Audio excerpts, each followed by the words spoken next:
जिंदगी की कठिनाइयों में तुझे आगे बढ़ना है, हार मत मान मेरे दोस्त, अभी तुझे और पढ़ना है। तो जय हिंद जवानों, कैसे हो आप सभी। उम्मीद करता हूं कि आप सभी स्वस्थ होंगे और अपनी अपनी पढ़ाई में व्यस्त होंगे। आज के इस वीडियो में आप सभी के लिए लेकर आ चुका हूं मैं आर्मी अग्निवीर एग्जाम 2025 के लिए इंपॉर्टेंट जीके जीएस के क्वेश्चन। जैसा कि आप सभी को पता है, आर्मी अग्निवीर का एग्जाम हर साल की तरह इस बार भी आपका अप्रैल मई के महीने के आसपास में होने वाला है। तो जो भी स्टूडेंट जिनका सपना है आर्मी अग्निवीर में नौकरी लगने का, वर्दी पाने का, तो मेरे भाई इस क्लास को लास्ट तक देख लेना। आपके लिए बहुत सारे इंपॉर्टेंट क्वेश्चन मैंने इस वीडियो में रखे हैं और हर एक क्वेश्चन को एक्स्ट्रा फैक्ट के साथ में बताऊंगा। और भाई सारा का सारी तैयारी आप लोगों की मैं फ्री करवाने वाला हूं इसी यूट्यूब चैनल पर। तो जो भी स्टूडेंट पहली बार आए हैं, चैनल को सब्सक्राइब कर लो और सारे के सारे बच्चे मिलकर वीडियो को लाइक कर दो। तो शुरुआत करते हैं मेरे भाई इस क्लास की बिना किसी देरी के। पहला क्वेश्चन तुम्हारे सामने है कि निम्न में से सत्य शोधक समाज की स्थापना किसने की थी। तो बताइए मेरे भाई, सत्य शोधक समाज की स्थापना किसने की। तुम्हारे सामने ऑप्शन है मेरे भाई, ज्योतिबा फूले, गोविंदराव फूले, गोपाल हरि देशमुख या फिर मेरे भाई सावित्रीबाई फूले। तो मेरे भाई देखो, अगर मैं बात करता हूं तुमसे किसके बारे में, सत्य शोधक समाज के बारे में, इसकी स्थापना की है ज्योतिबा फूले ने। अब देखो मेरे भाई, बहुत सारी ऐसी चीजें हैं जो आज आपको इस वीडियो के माध्यम से पता चलेगी। ज्योतिबा फूले ने एक पुस्तक लिखी थी, अगर आपको पता हो तो। ज्योतिबा फूले की एक पुस्तक है जिसका नाम है मेरे भाई गुलामगिरी। क्या नाम है मेरे भाई इनकी पुस्तक का? गुलामगिरी नाम है। ये बात आपको पता होनी चाहिए। अब देखो मेरे भाई, मैं तुमको हर एक चीज को एक एक करके बता देता हूं। जैसे कि मैंने तुमसे बोला सत्य शोधक समाज की स्थापना किसने की, तो आपने बता दिया सत्य शोधक समाज की स्थापना 1873 में की थी। और किसने की थी? ज्योतिबा फूले ने। मैं तुमसे बात करूं कि बताओ आर्य समाज की स्थापना किसने की। किसकी मेरे भाई? आर्य समाज की स्थापना। तो आप बोलोगे 1875 में की थी। किसने? दयानंद सरस्वती ने। किसने मेरे भाई? दयानंद सरस्वती ने इसकी स्थापना की थी। मैं तुमसे बात करता हूं भाई प्रार्थना समाज के बारे में। किसके बारे में? प्रार्थना समाज के बारे में। तो आप क्या बात करोगे? सर इसकी स्थापना 1867 में की थी। किसने? आपके आत्माराम पांडुरंगा ने। किसने मेरे भाई? आत्माराम पांडुरंगा ने इसकी स्थापना की थी। अगर मैं तुमसे बात करता हूं मेरे भाई किसके बारे में? आत्मीय सभा के बारे में। किसके बारे में भाई? आत्मीय सभा के बारे में। तो आप क्या बात करोगे? सर इसकी स्थापना 1815 में किसने की थी? राजा राम मोहन राय ने। किसने मेरे भाई? राजा राम मोहन राय ने इसकी स्थापना की थी। अब अगर मैं तुमसे पूछूं कि बताओ ब्रह्म समाज की स्थापना किसने की, तो आप क्या बात करोगे? ब्रह्म समाज की स्थापना किसने की थी? सर 1828 में वही आपके राजा राम मोहन राय ने इसकी स्थापना की थी। मैं तुमसे बात करूं भाई किसके बारे में? रामकृष्ण मिशन के बारे में। किसके बारे में भाई? रामकृष्ण मिशन के बारे में। तो इसकी स्थापना मेरे भाई 1897 में हुई थी। किसने की थी मेरे भाई? आप बात करोगे किसके बारे में? स्वामी विवेकानंद के बारे में। किसके बारे में भाई? स्वामी विवेकानंद के बारे में। मैं तुमसे बात करता हूं मेरे भाई बहिष्कृत हितकारिणी सभा के बारे में। किसके बारे में मेरे भाई? बहिष्कृत हितकारिणी सभा के बारे में। तो आप क्या बात करोगे? बहिष्कृत हितकारिणी सभा की अगर मैं बात करता हूं तो 1924 में इसकी स्थापना किसने की थी? आप बात करोगे भीमराव अंबेडकर ने। किसने मेरे भाई? भीमराव अंबेडकर ने इसकी स्थापना की थी। यह बात आपको याद होनी चाहिए। अगर मैं तुमसे बात करता हूं किसके बारे में? भारत सेवक समाज के बारे में। किसके बारे में? भारत सेवक समाज के बारे में बात करता हूं तो इसकी स्थापना मेरे भाई 1905 में की थी। और किसने की थी? आप बोलोगे गोपाल कृष्ण गोखले ने। किसने मेरे दोस्त? आप बोलोगे गोपाल कृष्ण गोखले ने इसकी स्थापना की थी। तो एक बार मेरे भाई आप क्या करो, इसका स्क्रीनशॉट ले लो भाई, ठीक है। एक बार मैं आगे से हट जाता हूं, इसका स्क्रीनशॉट ले लो, फिर मैं आपको एक बार फिर से एक्सप्लेन कर देता हूं। तो मेरे भाई देखो, तुमसे पूछा कि बताओ सत्य शोधक समाज की स्थापना किसने की, तो हमने बता दिया ज्योतिबा फूले ने की। ज्योतिबा फूले ने गुलामगिरी पुस्तक को भी लिखा और 1873 में स्थापना की। फिर हमने बात की आर्य समाज की, 1875 में स्थापना की। दयानंद सरस्वती ने इसकी स्थापना की थी। मैं तुमसे बात करूं दयानंद सरस्वती ने कौन सी पुस्तक लिखी, तो इन्होंने पुस्तक लिखी थी मेरे भाई आपकी सत्यार्थ प्रकाश। कौन सी मेरे भाई, सत्यार्थ प्रकाश पुस्तक जो है इन्होंने लिखी थी। वेदों की और लोटों का नारा दिया। मैं बात करूं प्रार्थना समाज 1867 आत्माराम पांडुरंगा।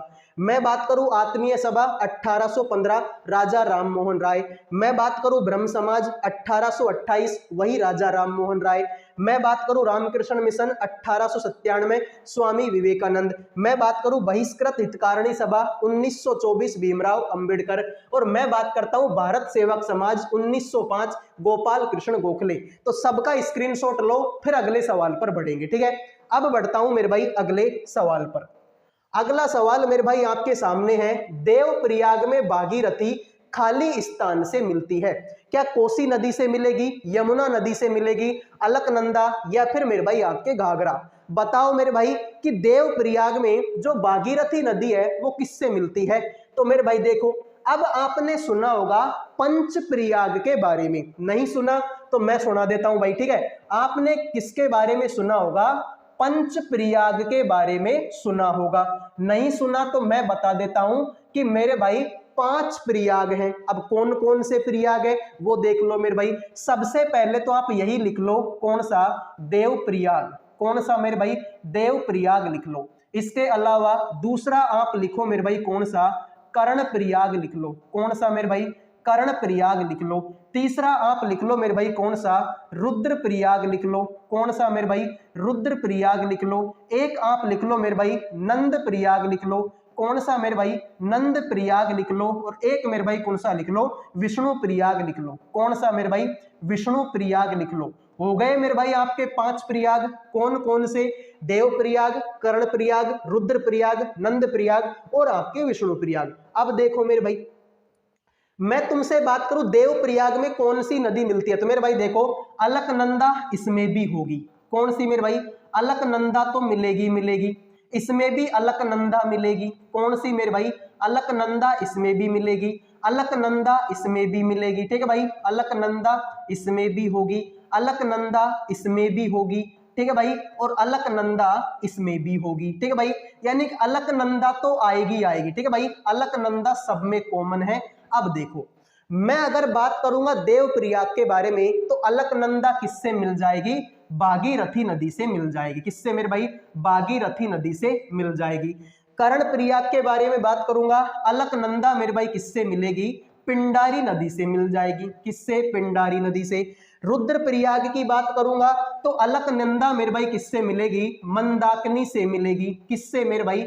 मंदाकिनी से मिलेगी। मैं बात करूंगा नंदप्रयाग के बारे में, तो अलकनंदा मेरे भाई नंदाकिनी से मिलेगी। किससे मेरे भाई? नंदाकिनी नदी से मिलेगी। और अगर मैं बात करूं विष्णुप्रयाग के बारे में, तो अलकनंदा तुम्हारी धौली गंगा से मिलेगी। किससे मेरे भाई? धौली गंगा से मिलेगी। तो ये मेरे भाई आपको 5 प्रयाग याद रखने हैं।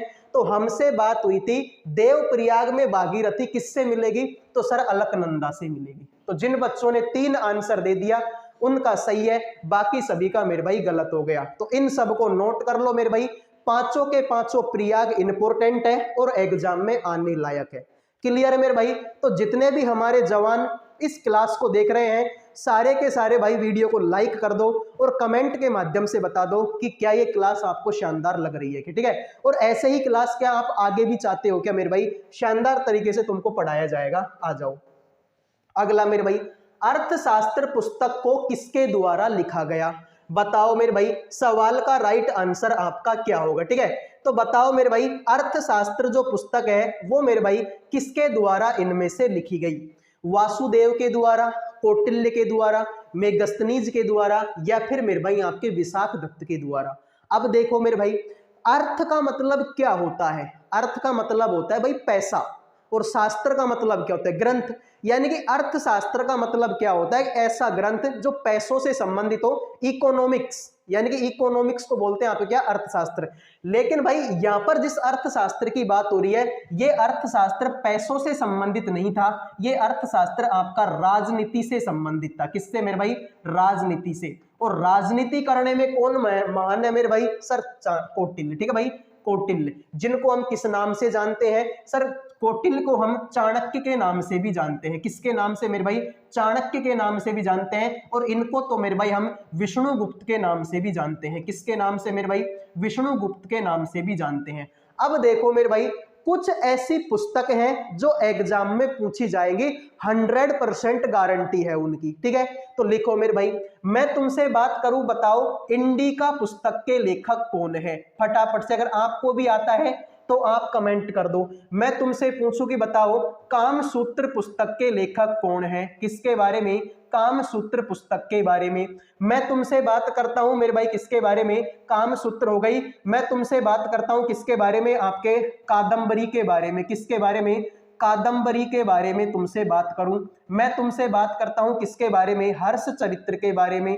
किसके बारे में भाई, हर्ष चरित्र के बारे में। ठीक है, इन सभी पुस्तकों के लेखक आपको बताने हैं, फटाफट से बताओ भाई। ठीक है, मैं तुमसे बात करूं भाई राजतरंगिणी के बारे में। किसके बारे में, राजतरंगिणी के बारे में बात करता हूं। ठीक है, तो बताओ मेरे भाई, ठीक है, फटाफट बताओ भाई इन सवालों का आंसर क्या होगा। तो मेरे भाई देखो, अगर मैं तुमसे बात करता हूं भाई किसके बारे में, इंडिका के बारे में। इंडिका के लेखक कौन है आपके, मेगस्थनीज है। कौन मेरे भाई, मेगस्थनीज। ठीक है भाई, मैं बात करता हूं कामासूत्र के, आप क्या बोलोगे, वात्स्यायन। क्या बोलोगे मेरे भाई, वात्स्यायन। मैं बात करता हूं कादंबरी और हर्ष चरित्र के लेखक, तो आप क्या बोलोगे, बाणभट्ट। कौन है मेरे भाई, बाणभट्ट इनके लेखक है। मैं तुमसे बात करता हूं राजतरंगिणी, आप क्या बोलोगे, कल्हण। कौन है मेरे भाई, आपके कल्हण।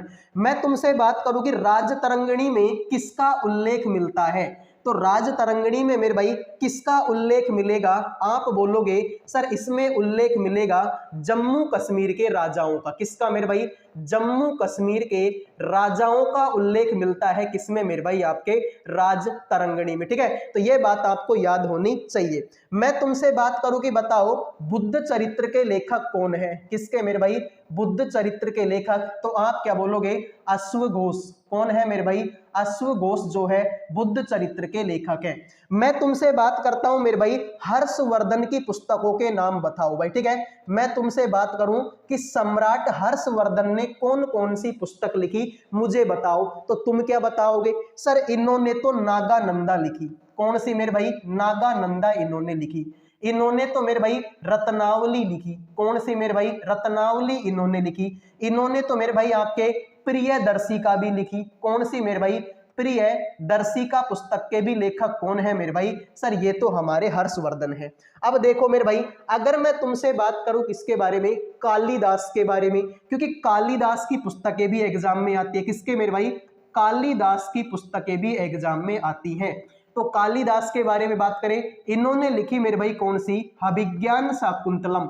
कौन सी मेरे भाई, अभिज्ञान शाकुंतलम इन्होंने लिखी है। इसके अलावा मेरे भाई बात करें, अभिज्ञान शाकुंतलम के अलावा कुमार संभव। कौन सी मेरे भाई, कुमार संभव इन्होंने लिखी। मैं तुमसे बात करता हूं मेरे भाई मेघदूत। किसके बारे में, मेघदूत के बारे में। मैं तुमसे बात करता हूं रघुवंशम के बारे में। किसके बारे में मेरे भाई, रघुवंशम के बारे में। मैं बात करता हूं भाई किसके बारे में, मालविकाग्नि मित्र।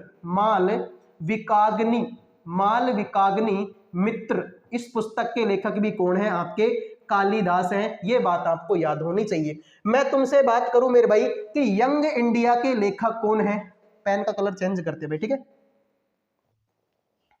ठीक है, मैं तुमसे बात करता हूं भाई यंग इंडिया के लेखक कौन है। तो यंग इंडिया के लेखक कौन है, आप बोलोगे महात्मा गांधी। कौन मेरे भाई, महात्मा गांधी। ये बात भी आपको याद होनी चाहिए। और महात्मा गांधी की दूसरी पुस्तक का नाम है सत्य के साथ मेरे प्रयोग। सत्य के साथ मेरे प्रयोग, इस पुस्तक के लेखक कौन है, सर इसके लेखक भी हमारे महात्मा गांधी है। ठीक है मेरे भाई, तो देखो मैंने तुमसे पूछा कि अर्थशास्त्र किससे संबंधित है, राजनीति से।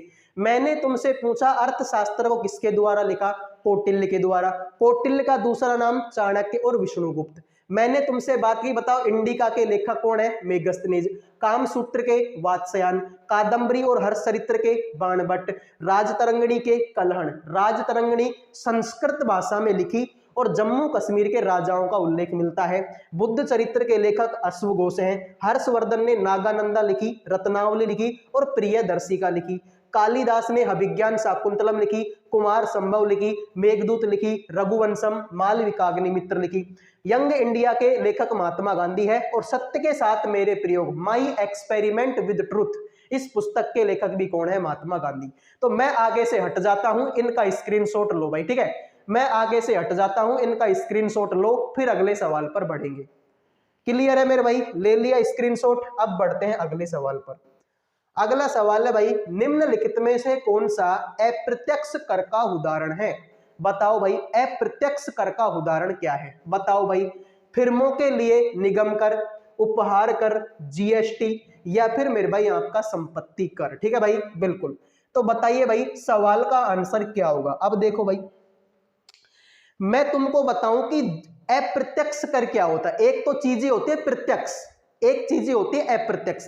मान लो कि भाई तुम कोई वाहन चला रहे हो, ठीक है, तुम सड़क पर जा रहे हो, तुम्हारा टोल टैक्स लग गया, तो तुमको पता है कि तुम्हारा टोल टैक्स लग गया, तो वो तो गए प्रत्यक्ष, तुमको पता है कि हाँ भाई ये चीज लगेगी, गारंटी है भाई लगेगी लगेगी।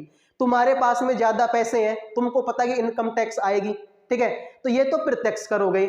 लेकिन भाई मैंने मान लो डिजिटल पैनल खरीदा, ठीक है, तो मुझे बताया दुकानदार ने कि भाई ये पैनल तुमको 1.5 लाख का पड़ेगा, तो भाई मुझे उसने ये थोड़ी बताया कि ये पैनल इतने का था, इतने की इसमें जीएसटी लग गई, इतने का मेरा लाने का खर्चा, ये सब वो तुमको नहीं बताते। मार्केट के में तुम मोबाइल लेने जाते हो, दुकानदार तुमको बताता है भाई 10,000 रुपए का मोबाइल है, वो तुमको ये थोड़ी बताया कि 7,000 का मोबाइल है, 3,000 की जीएसटी है, ऐसे नहीं बताता। ठीक है, तो अप्रत्यक्ष कर वही होता है जिसका मतलब हमको ज्यादा पता चलता नहीं है। ठीक है, तो वो है मेरे भाई आपकी कौन सी? जीएसटी। कौन सा है मेरे भाई आपका? जीएसटी। जीएसटी की फुल फॉर्म होती है गुड्स सर्विस टैक्स। ठीक है, जी का मतलब होता है गुड्स, एस का मतलब होता है आपका सर्विस, और मेरे भाई टी का मतलब होता है आपका टैक्स। अगर मैं बात करता हूं मेरे भाई किसके बारे में? जीएसटी के बारे में। तो जीएसटी मेरे भाई कौन सा संविधान संशोधन था? 101वां संविधान संशोधन के द्वारा जीएसटी को लागू किया। ठीक है भाई, 101वां संविधान संशोधन के द्वारा क्या हुआ? जीएसटी को लागू किया। सर जीएसटी को लागू कब किया था? एक्चुअली डेट क्या है? तो मेरे भाई आप बोलोगे 1 जुलाई 2017। ठीक है भाई, 1 जुलाई 2017 को जीएसटी को क्या किया? लागू किया। मेरे भाई जीएसटी को अपनाने वाला, जीएसटी को अपनाने वाला पहला राज्य कौन सा है? अब अपनाने वाला पहला राज्य कौन सा है? तो आप क्या बोलोगे? सर ये तो हमारा कौन सा है मेरे भाई? असम। कौन सा है मेरे भाई? आपका असम। मैं बात करता हूं जीएसटी के बारे में, अनुच्छेद नंबर किसमें है? तो जीएसटी मेरे भाई अनुच्छेद नंबर किसमें है? 279A में। किसमें मेरे भाई? 279A में आपको क्या मिलेगी? जीएसटी मिलेगी। तो इन सब चीजों को नोट करो, अगले सवाल पर बढ़ूंगा। ठीक है भाई, इन सब चीजों को नोट करो, फिर मैं अगले सवाल पर बढ़ जाऊंगा। क्लियर है भाई? अब बढ़ते हैं अगले सवाल पर, देखते हैं क्या बोलता है। तो लो मेरे भाई, चूना पत्थर, खड़िया एवं संगमरमर खालिस्तान के विविध रूप हैं। बताओ भाई, चूना पत्थर के बारे में आपने सुना है, आपने खड़िया के बारे में भी सुना है, आपने संगमरमर के बारे में भी सुना है, तो बताइए किसके विविध रूप है? क्या calcium phosphate, calcium oxide, calcium dioxide, या फिर मेरे भाई आपका कैल्शियम कार्बोनेट? ठीक है, तो बताओ भाई इस सवाल का राइट आंसर आपका क्या होगा? तो चूना पत्थर, खड़िया और संगमरमर की अगर मैं बात करता हूं तो कैल्शियम कार्बोनेट के मेरे भाई विविध रूप है। चूना पत्थर, खड़िया और संगमरमर किससे बनते हैं? इनका निर्माण होता है कैल्शियम कार्बोनेट। सर इसका फॉर्मूला क्या होता है, इसका सूत्र क्या होता है? तो आप क्या बोलोगे? CaCO3। कैल्शियम कार्बोनेट का फॉर्मूला होता है CaCO3। मैं तुमसे बात करूं भाई कि बताओ बिना भुजा चूना, ठीक है भाई, मैं बात करूं किसके बारे में? बिना भुजा चूने का सूत्र क्या होता है? तो आप क्या बात करोगे? बिना भुजा चूना होता है CaO। अगर मैं बात करूं भाई भुजा हुआ चूना, अगर मैं बात करूं किसके बारे में? भुजा हुआ चूना, इसका फॉर्मूला क्या होता है? सर इसमें पानी मिला दो भाई, इसमें पानी मिला दो, यानी कि और OH2, इसमें क्या मिला दिया, पानी मिला दिया, H2O हो गया भाई, बिना बुझा सॉरी बुझा हुआ चूना हो गया। मैं तुमसे बात करूं भाई कि बताओ दोने के सोडे का सूत्र क्या होता है, दोने का सोडा, तो दोने का सोडा क्या होता है मेरे भाई, आप बोलोगे Na2CO3, Na2CO3 होता है। मैं बात करूं खाने का सोडा, मैं बात करूं किसके बारे में, खाने का सोडा, तो खाने का सोडा क्या होता है मेरे भाई, आप बोलोगे NaHCO3, ये होता है खाने का सोडा। मैं बात करूं भाई किसके बारे में, प्लास्टर ऑफ पेरिस के बारे में, प्लास्टर ऑफ पेरिस के बारे में, यानी कि आपने सुना हो किसका, पीओपी, क्या होता है मेरे भाई आपका पीओपी, इसका फॉर्मूला होता है CaSO4 डॉट में हाफ H2O, क्या होता है मेरे भाई, हाफ H2O, ये होता है भाई किसका, प्लास्टर ऑफ पेरिस का। और अगर मैं जिप्सम का फॉर्मूला पूछूं तुमसे, तो बताइए भाई जिप्सम का फॉर्मूला क्या होता है, तो आप क्या बोलोगे, CaSO4 डॉट में 2H2O किसका फॉर्मूला होता है, जिप्सम का। तो जिप्सम में से भाई 1.5 अणु पानी निकाल लो, देखो CaSO4 इसमें भी है, CaSO4 इसमें भी है, H2O इसमें भी, H2O इसमें भी, लेकिन इसमें आधा पानी और इसमें 2 पानी, यानी कि 1.5 पानी निकाल लिया। तभी तो मेरे भाई पीओपी में जैसे ही पानी मिलाती है वो पत्थर बन जाती है, क्योंकि उसको पानी की भूख है मेरे भाई, ठीक है, उसको पानी की क्या है, भूख है। एक्चुअली में होता तो जिप्सम ही है, लेकिन 1.5 अणु पानी का निकाल लिया उसका, इस कारण से वो बन गई तुम्हारी पीओपी। अब जैसे ही उसमें पानी मिलाते हो वो मेरे भाई कठोर हो जाती है, क्योंकि उसमें पानी की भूख है, तो अपने अंदर वो पानी को सोख लेती है, ठीक है। तो आधा अणु जल का है मतलब पीओपी है, 2 अणु जल का है मतलब जिप्सम है। तो इन सब का स्क्रीनशॉट लो, फिर अगले सवाल पर बढ़ूंगा, ठीक है। तो इन सब का स्क्रीनशॉट ले लो, फिर अगले सवाल पर बढ़ते हैं।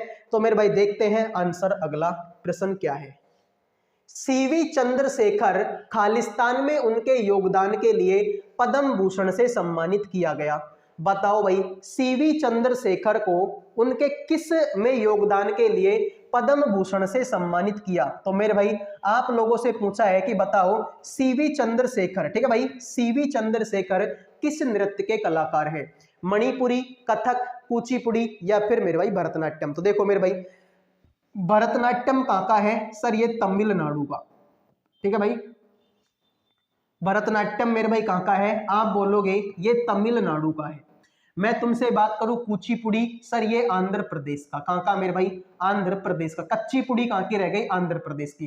कथक मेरे भाई कहाँ का है, आपके यूपी का। और मणिपुरी कहाँ का है मेरे भाई, आपके मणिपुर का। कहाँ का मेरे भाई, मणिपुर का। सीवी चंद्रशेखर मेरे भाई आपके भरतनाट्यम से संबंध रखते हैं। अब देखो मेरे भाई भरतनाट्यम के कलाकारों के बारे में अगर मैं बात करूं कि भरतनाट्यम के कलाकार कौन कौन हैं, भरतनाट्यम के कलाकार यानी कि ऐसे कौन कौन आदमी हैं जो मेरे भाई भरतनाट्यम करते हैं। तो एक तो भाई तुमने बता ही दिया कि सीवी चंद्रशेखर, ठीक है भाई, कौन, सीवी चंद्रशेखर, इसको तो आप लिख ही लो। इसके अलावा लिखना स्टार्ट करो कि सर यामिनी कृष्ण मूर्ति, किसका नाम लिखोगे मेरे भाई, यामिनी कृष्ण मूर्ति का नाम आप लोग लिख लोगे। इसके अलावा मेरे भाई मैं बात करूंगा अलारमेल वल्ली के बारे में, किसके बारे में मेरे भाई, मैं बात करूंगा किसके बारे में, अलारमेल वल्ली के बारे में बात करूंगा। मैं बात करूंगा किसके बारे में, रुक्मणी देवी अरुंडेल के बारे में। किसके बारे में यार, रुक्मणी देवी अरुंडेल के बारे में बात करूंगा। मैं बात करूंगा किसके बारे में, ठीक है, रुक्मणी देवी अरुंडेल हो गई। मैं बात करूंगा किसके बारे में, सोनल मानसिंह के बारे में, सोनल मानसिंह के बारे में बात कर सकता हूं। मैं मेरे भाई बात करूंगा, ठीक है, मुथुस्वामी, ठीक है भाई, आर मुथुस्वामी के बारे में, ठीक है भाई, आर मुथुस्वामी के बारे में बात करूंगा। मैं बात करूंगा एस के सरोजा के बारे में, एस के सरोजा के बारे में। मैं बात करूंगा मेरे भाई किसके बारे में, मृणालिनी साराभाई के बारे में। किसके बारे में भाई, मृणालिनी साराभाई के बारे में मैं बात कर सकता हूं, ठीक है भाई। तो ये सारी बातें हमको याद होनी चाहिए, एग्जाम में पूछी जा सकती है। अब देखो मेरे भाई अगर मैं बात करता हूं भरतनाट्यम के बारे में, तो अभी मैंने बताया कि ये कहाँ का है, तमिलनाडु का है। मैं बात करूं सबसे पुराना शास्त्रीय नृत्य, सबसे पुराना शास्त्रीय नृत्य मेरे भाई कौन सा है? तो आप क्या बात करोगे सर, वो हमारा भरतनाट्यम है। मैं बात करता हूं भरतनाट्यम के बारे में, मंदिरों से संबंधित नृत्य, ठीक है भाई, मंदिरों से संबंधित नृत्य कौन सा है? तो आप क्या बात करोगे सर, मंदिरों से संबंधित नृत्य कौन सा है मेरे भाई? भरतनाट्यम है। इसका मेरे भाई पुराना नाम क्या है? भरतनाट्यम का पुराना नाम क्या है? तो आप क्या बात करोगे? सादिर। क्या नाम है मेरे भाई इसका पुराना नाम? आप बात करोगे मेरे भाई किसके बारे में? सादिर के बारे में। तो ये सारी बातें आपको याद रखनी है, किसको लेकर? भरतनाट्यम को लेकर। इनका स्क्रीनशॉट लो, फिर अगले सवाल पर बढ़ूंगा, ठीक है? इनका स्क्रीनशॉट ले लो, फिर मैं अगले सवाल पर बढ़ूंगा। तो अब बढ़ता हूं मेरे भाई अगले सवाल पर, देखते हैं आपका आंसर क्या होगा। लो मेरे भाई, क्षारक लाल लिटमस पत्र को खालिस्तान कर देता है। बताओ मेरे भाई, जो क्षारक है वो लाल लिटमस पत्र को क्या कर देता है? तो मेरे भाई देखो, आपने दो चीज पढ़ी होंगी, एक तो मेरे भाई आपने पढ़ा होगा अम्ल, और एक पढ़ा होगा आपने मेरे भाई क्षार। तो क्षार और अम्ल, ठीक है, अम्ल क्या करते हैं मेरे भाई?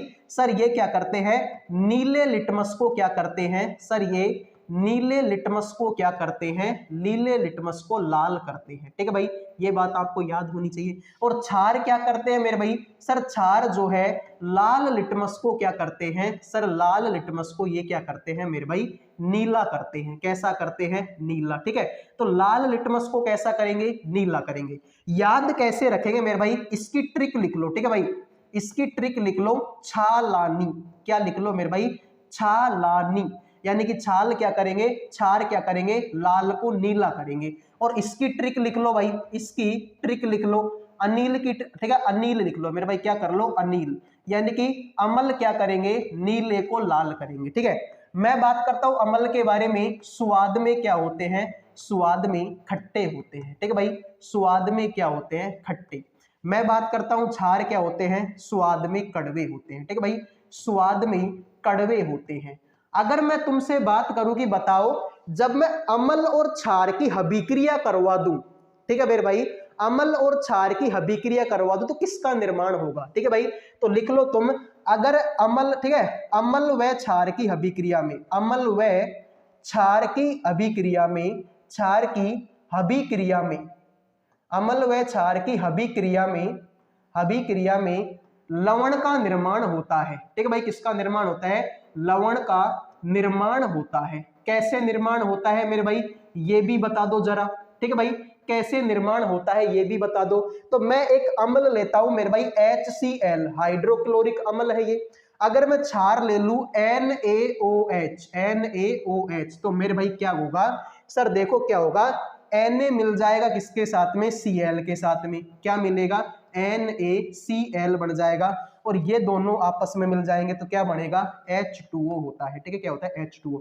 तो मेरे भाई ये लवणी तो है, NaCl, NaCl क्या है? लवण होता है, ठीक है भाई, बिल्कुल। अगर मैं बात करता हूं अम्लों के बारे में, तो मेरे भाई pH मान, pH मान 7 से कम, pH मान क्या होता है? 7 से कम होता है। और क्षारों का जो pH मान है, pH मान क्या होता है मेरे भाई? 7 से ज्यादा होता है, ठीक है भाई, 7 से ज्यादा। तो ये बात भी आपको नोट करनी है, ठीक है भाई, इन सब का भी स्क्रीनशॉट ले लो कि अम्ल का pH मान 7 से कम होता है और क्षार का pH मान 7 से ज्यादा होता है। तो स्क्रीनशॉट क्लियर है। बढ़ता हूं अगले सवाल पर, ठीक है भाई, अगले सवाल पर बढ़ता हूं। देखो मेरे भाई अगला क्या बोलता है, कैबिनेट और राज्यपाल के बीच संपर्क की एकमात्र कड़ी क्या है? ठीक है भाई, आपसे पूछा है कैबिनेट और राज्यपाल के बीच में संपर्क की एकमात्र कड़ी कौन सी है? तो आप क्या बात करोगे?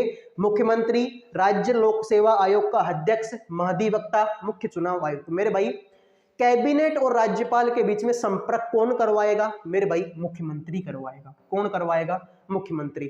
अपने अपने राज्यों का, ठीक है, आप सभी के लिए एक होमवर्क क्वेश्चन में दे रहा हूं, ठीक है भाई, आप सभी को मैं एक होमवर्क क्वेश्चन दे रहा हूं कि अपने अपने राज्यों के मुख्यमंत्री मुझे कमेंट में बताने हैं, ठीक है भाई।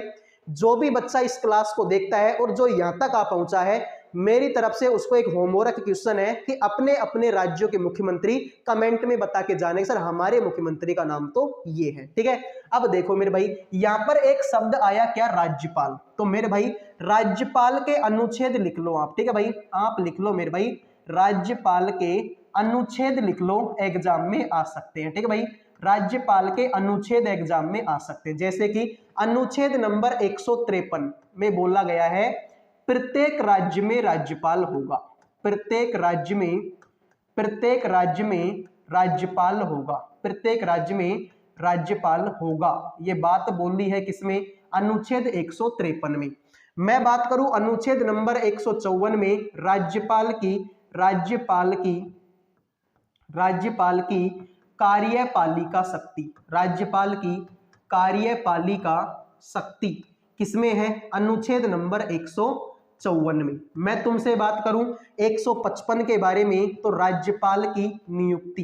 ठीक है भाई, राज्यपाल की नियुक्ति किसमें देखने को मिलेगी? सर अनुच्छेद नंबर 155 में। मैं तुमसे बात करूं अनुच्छेद 156 में, तो राज्यपाल की योग्यता। ठीक है भाई, राज्यपाल बनने के लिए योग्यता, राज्यपाल बनने के लिए योग्यता।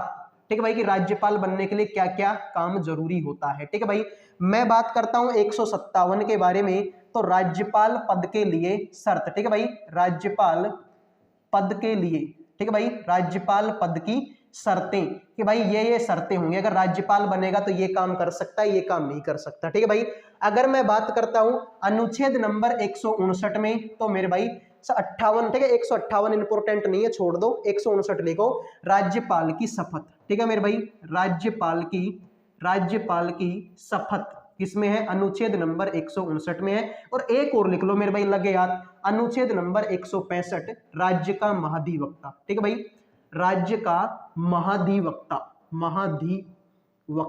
ठीक है मेरे भाई, तो देखो मैंने तुमसे क्या बोला, कैबिनेट और राज्यपाल के बीच में संपर्क की कड़ी कौन है? मुख्यमंत्री।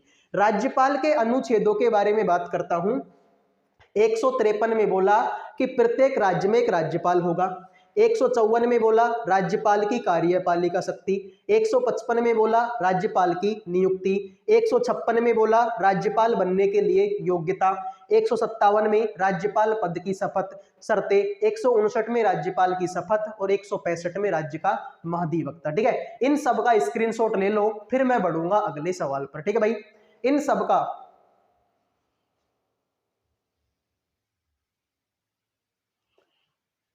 ठीक है, तो इन सब का स्क्रीनशॉट ले लो, फिर मैं बढ़ूंगा अगले सवाल पर। ठीक है भाई, अगले सवाल पर बढ़ते हैं मेरे भाई। देखिए, प्रत्येक 12 वर्ष के बाद मनाया जाने वाला महामस्ताभिषेक एक खालिस्तान का त्योहार है। तो मेरे भाई महामस्ताभिषेक जो त्योहार है वो मेरे भाई आता है जैन धर्म का है। मैं बात करता हूं मेरे भाई सिख धर्म का कौन सा है? सिख धर्म में मेरे भाई आपका गुरु पर्व मनाते हैं। कौन सा मेरे भाई? सिख धर्म में आपका गुरु पर्व मनाते हैं। और मेरे भाई ये कब मनाते हैं? कार्तिक मास की कार्तिक मास की पूर्णिमा को। ठीक है भाई, कार्तिक मास की पूर्णिमा को मनाते हैं। ठीक है भाई, गुरु पर्व लिखो तो लिख लो, वरना आप इसको काट के ये करो गुरु नानक की जयंती। ठीक है भाई, इसको आप ये कर लो भाई गुरु नानक की जयंती। ठीक है भाई, गुरु नानक जयंती। ठीक है भाई, गुरु नानक जयंती कर लो इसको। ठीक है, ये अच्छा रहेगा। ठीक है, कार्तिक मास की पूर्णिमा को मनाते हैं। मैं बात करता हूं मेरे भाई किसके बारे में? जैन धर्म में एक त्योहार और है भाई। ठीक है, जैन धर्म में एक त्योहार होता है, एक तो महामस्ताभिषेक हो गया, एक मेरे भाई और लिख लो पर्युषण पर्व। कौन सा मेरे भाई? पर्युषण पर्व लिख लो। इसके अलावा मेरे भाई आपका पारसियों का कौन सा त्योहार है? पारसी धर्म का लिख लो मेरे भाई नवरोज। कौन सा मेरे भाई आपका? नवरोज किस धर्म का है? पारसी धर्म का। मैं तुमसे बात करता हूं किसके बारे में? पारसी हो गया। एक आप लिख लो मेरे भाई ईसाई धर्म का। कौन सा मेरे भाई? आपके ईसाई धर्म का त्योहार और लिख लो, जिसका नाम है मेरे भाई आपका ईस्टर। ठीक है भाई, ईस्टर लिख लो, या फिर मेरे भाई आपका क्रिसमस डे। ठीक है भाई, कौन सा? Christmas day. ठीक है भाई, तो ये आप लिख सकते हो। ठीक है भाई, तो जैन धर्म के मेरे भाई दो त्योहार, एक तो महामस्ताभिषेक, एक मेरे भाई आपका पर्युषण। सिख धर्म का गुरु नानक जयंती कार्तिक मास की पूर्णिमा को, पारसी धर्म का नवरोज, ईसाई धर्म का ईस्टर या क्रिसमस डे। ठीक है, तो ये थे आज के क्वेश्चन। उम्मीद करता हूं कि क्लास आप लोगों को पसंद आई होगी। अगर ये क्लास पसंद आई है तो सभी बच्चों से रिक्वेस्ट है, सभी जवानों से रिक्वेस्ट है कि वीडियो को लाइक और चैनल को सब्सक्राइब कर लो, और अपने कोई भी दोस्त है उनके पास में अगर शेयर कर सकते हो तो शेयर भी कर दो। ठीक है भाई, और होमवर्क में जो क्वेश्चन दिया है उसको आपको जरूर करना है। अपने अपने राज्यों के मुख्यमंत्री तुमको कमेंट करने हैं। तो अगले वीडियो में मिलेंगे। जय हिंद, जय भारत।